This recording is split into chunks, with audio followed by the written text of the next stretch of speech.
Your bank account may only have one nominee. That changed. Good morning, investors. Today I want to share something real, not a hypothetical example, a case I am personally handling right now.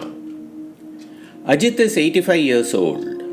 He has no children. Years ago, his sister-in-law Manju, who never married, named his wife Amrita as the nominee on her bank account. In time, Manju passed away. But before Amrita could complete the formality of actually claiming those funds, she too passed away. Ajit then approached the bank as the legal heir of his own wife, Amrita, to claim that money. And here's what the bank told him. Because the nominee, Amrita, never registered her claim before her own death, the account has been reverted to no nomination status as per their records. He was told he could only have become eligible if Amrita had completed the claim while she was alive. So Ajit had no option but to go to court.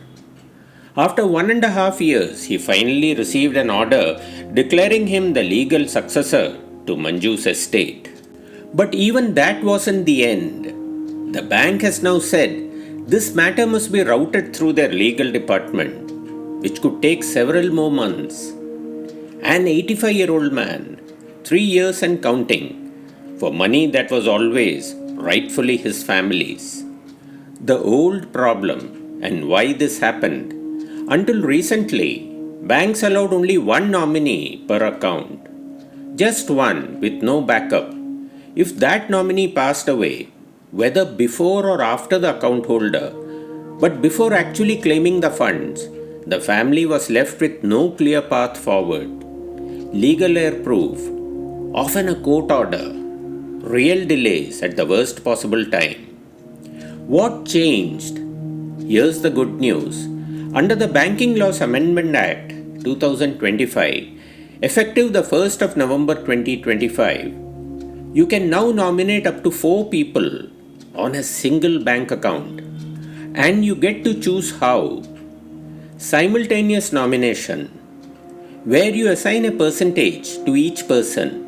For example, your spouse gets 50%, your son 30%, your daughter 20%.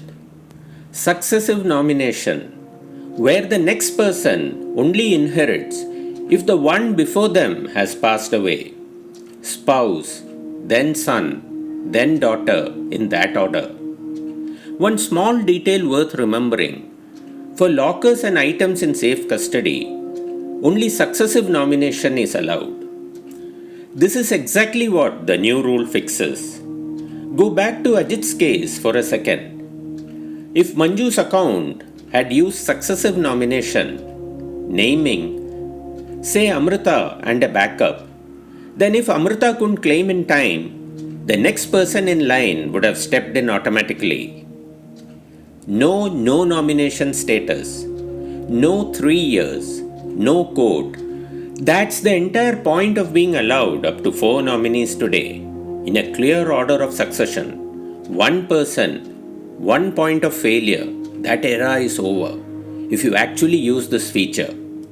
And if you never update it. Here's the part most people miss. Life changes.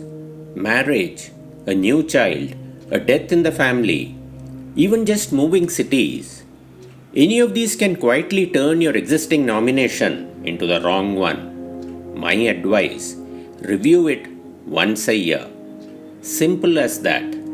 You can do this from home. This isn't a branch visit job anymore. Open your net banking or your bank's app, go to services, find nomination update, fill in the details and submit. Most banks support this fully online for single accounts. 5 minutes, that's all it takes.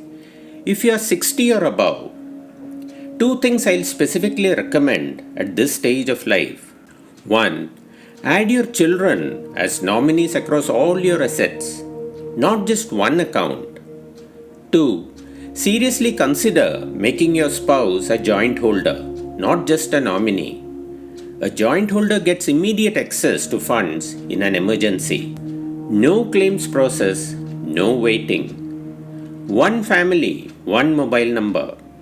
Here's a tip that surprises a lot of people. UIDAI actually allows one mobile number to be linked across your entire family's Aadhaar cards.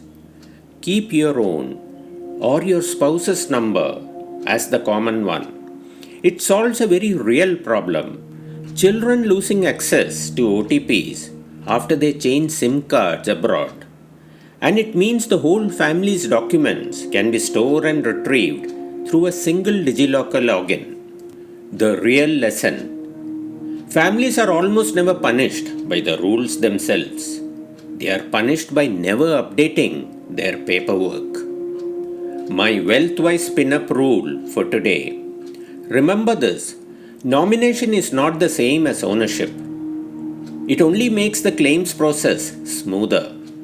Final ownership still follows your will. So don't stop at nomination, but absolutely do not skip it either. Update it today. It takes less than 5 minutes.